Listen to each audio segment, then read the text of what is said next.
A quick new idea daily from the world's greatest TEDx talks. I'm your host, Atossa Leoni, and this is TEDx Shorts. If you're looking for a way to become a better leader or really be better at anything in your life, you're in luck. Tasha Eurich is an organizational psychologist and New York Times bestselling author. She has 3 tips on how to get over the obstacles that inhibit our self-improvement. Maybe you're struggling to run your business, fighting to master a skill you need to do your job, or just trying to lower your golf handicap. Have you been meaning to get a mentor or take a class? You never really got around to it? You know what I'm talking about, right? It's that thing you've been dying to master. And if you're a type A person like me, it probably haunts you in the form of a line on your to-do list that you never cross off because you're so bogged down in the tyranny of the urgent. Have you experienced that? So whether you're a business leader, an employee, a hobbyist, or a beer league hockey player, how much time and energy do you invest to become totally awesome at what you do? Here's my big idea. When it comes to your own development, you can't keep waiting until you're less busy or for someone else to do it for you. No one will truly invest in you but you. Now, my life's work is to help leaders be better. So in the last 12 years, I stumbled upon a pattern. 3 steps for radical improvement that don't just apply to business leadership, they apply to anything you want to do better. And today, I'm going to share them with you. But before I do that, you might be thinking, really? Anything? In short, yes. Whether you're a bodybuilder or a bartender, a surgeon or a screenwriter, a violinist or a volunteer, if there's something you want to do better, these 3 things will help you become totally awesome at what you do. Okay, so 3 things. Step 1 is to know thyself. Researchers Justin Kruger and David Dunning uncovered this phenomenon, which they modestly named the Dunning-Kruger effect. In a series of 4 experiments, Kruger and Dunning found that most people completely overestimate their talent.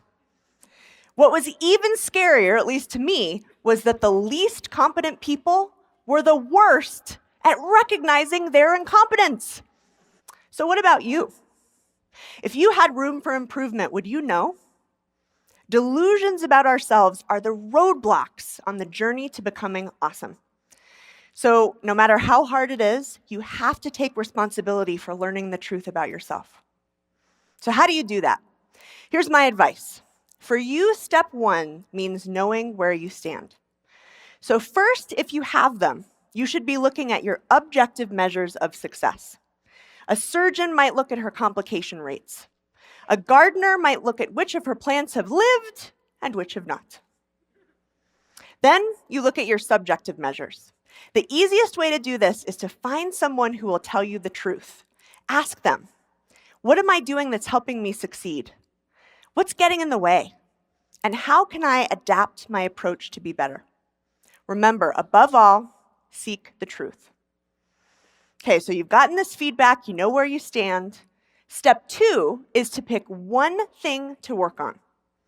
In my experience, once people have all this feedback, they are raring to go. And they wake up the next day and try to change everything. Think about that. It's ridiculous, isn't it? It's like going on a crash diet to lose 10 pounds in a week. Here's the truth. It is far better to make progress on one thing than little to none on many things. So for you, how do you pick your one thing? Here's my advice. Take a piece of paper and draw a line down the middle. On the left-hand side, list all of the skills you're trying to improve. Then on the right-hand side, for each skill, on a scale of 1 to 10, I want you to imagine that you only got better at that, and then rate how much more awesome you would be. Start with the highest number and work your way down. So you know yourself. You've got your one thing. If you stop here, you're making a mistake I see all the time, and it's very dangerous. I call it delusional development. The futile hope that just by wanting to get better at something, that magically you will, as if through osmosis. For hundreds of years, people used to think that excellence was inborn. For example, scientists used to think that the best marathon runners had differences in their lungs or their muscles. But recent research reveals that these differences are not inborn. What makes someone exceptional is that they earn it through daily practice. The bottom line, every day I want you to jump out of bed and say, today is the day that I'll get better at my one thing. Some days you'll feel stuck. Other days you'll be thrilled when something clicks. But every day you'll learn, and every day you'll get better. Know thyself. Pick one thing, practice daily. That's all there is to it. So make the commitment. Follow the 3 steps. What are you waiting for? The TEDx talk you just listened to was recorded at a TEDx event in Denver, Colorado. All TEDx events are independently organized by volunteers who believe in TED's mission of ideas worth spreading. Special thanks to the organizing team at TEDxMileHigh. Want to listen to the full talk? Find Tasha's talk and more at ted.com/TEDxShorts. I'm Atossa Leoni. Thanks for listening, and see you next time.